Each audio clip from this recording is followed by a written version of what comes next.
अस्सलाम वालेकुम, कैसे हैं आप लोग। उम्मीद है ठीक होंगे। Welcome to my YouTube channel. तो आज की वीडियो में हम बात करने जा रहे हैं कि एमपीटी टेस्ट क्या होता है। बहुत सारे बच्चे इस चीज़ के लिए कन्फ्यूजन में हैं कि एमपीटी टेस्ट होता क्या है, क्योंकि ये कोई बहुत पुरानी बात नहीं है।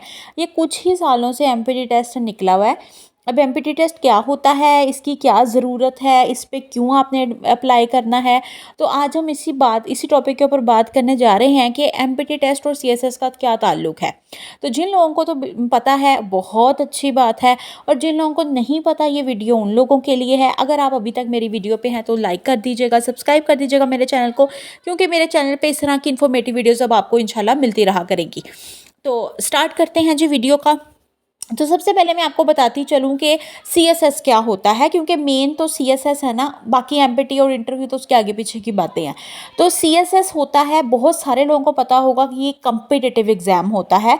जिन लोगों को नहीं पता, मेरी वीडियो उन लोगों के लिए है, क्योंकि बहुत सारे बच्चे कन्फ्यूजन में होते हैं कि ये चीज़ कैसे करनी है, क्या होना है। तो ख़ासतौर पर वो लोग जो फर्स्ट में जा रहे होते हैं, बिल्कुल पहली दफ़ा अटैम्प्ट देने जा रहे होते हैं। तो सबसे पहले हम देख लेते हैं कि सीएसएस क्या चीज़ है। सीएसएस हमारे पास एक कम्पिटिटिव एग्ज़ाम है, मुकाबले का इम्तिहान है, जिसमें बहुत ज़्यादा तादाद में आवाम बैठती है। हर साल होता है ये, ठीक है। और फरवरी के अंदर मतलब फरवरी ही है महीना इनका, जिसमें इनके एग्ज़ाम्स होते हैं, ठीक है। मतलब रिटन एग्ज़ाम्स, फाइनल एग्ज़ाम्स होते हैं फरवरी के महीने में, और अगस्त में इसका एडवर्टाइजमेंट आ जाता है, जैसा कि अब भी आ चुका है। 2024 सीएसएस जो करना चाहता है वो फ़ौरन से अप्लाई कर दे, क्योंकि 26 अगस्त इसकी आखिरी डेट है अप्लाई करने की। उसके बाद अप्लाई ख़त्म हो जाएंगे, फिर आप सीएसएस 2024 में अप्लाई नहीं कर सकते। अब हम देखते हैं कि एमपीटी टेस्ट क्या है। तो एमपीटी टेस्ट, जैसे कि आपके सामने ये पेज जा रहा है, एमपीटी टेस्ट ये सीएसएस के लिए उन्होंने हमें, जो गवर्नमेंट ऑफ पाकिस्तान है, फेडरल जो एफपीएससी है, उन्होंने एक सारा ये हमें रूल्स गाइड किए हुए हैं कि आपने क्या क्या कैसे कैसे करना है। तो सीएसएस रिटन एग्ज़ाम होते हैं, ठीक है, जिसमें कंपलसरी सब्जेक्ट्स भी होते हैं और ऑप्शनल सब्जेक्ट्स भी होते हैं, जो कि हर स्टूडेंट अपने हिसाब से चूज़ करता है। और उसके बाद होता है इंटरव्यू। तो अब एमपीटी टेस्ट जो होता है वो सीएसएस रिटन से पहले होता है। पहले ऐसा नहीं था, अब कुछ ही सालों के में ऐसा हुआ है, क्योंकि बहुत सारे लोग सीएसएस करते हैं। तो इस वजह से बच्चों की आसानी ही है, शायद ये बहुत बड़ी अच्छी बात ही है, बल्कि सब लोगों के लिए ही, कि गवर्नमेंट ने एमपीटी टेस्ट निकाल दिया है। अब जब भी आपकी एडवर्टाइजमेंट आएगी, जैसा कि आ चुकी है, 12 अगस्त को आ चुकी है, अब 26 अगस्त तक इसकी डेट है। जिसने अप्लाई नहीं किया वो जल्दी से कर ले अप्लाई। एमपीटी टेस्ट होगा आपका अक्टूबर को, 6 अक्टूबर आई थिंक इन लोगों ने हमें डेट दी है कि 6 अक्टूबर के दिन आपका एमपीटी टेस्ट होगा। ये क्या होता है, एमपीटी टेस्ट होता है आपका, ये सारा जो पेजेस जा रहे हैं आप यहाँ से भी पढ़ सकते हैं, जो लिखा हुआ है मैं वही आपको बता रही हूँ, एक्सप्लेन कर रही हूँ, क्योंकि बहुत सारे बच्चे समझ नहीं पाते।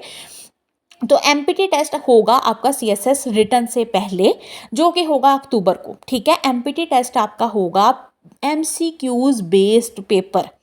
एमसीक्यूज आएंगे इसमें 200 नंबर के, ठीक है। तो इसको हम प्रीलिमिनरी टेस्ट भी कहते हैं।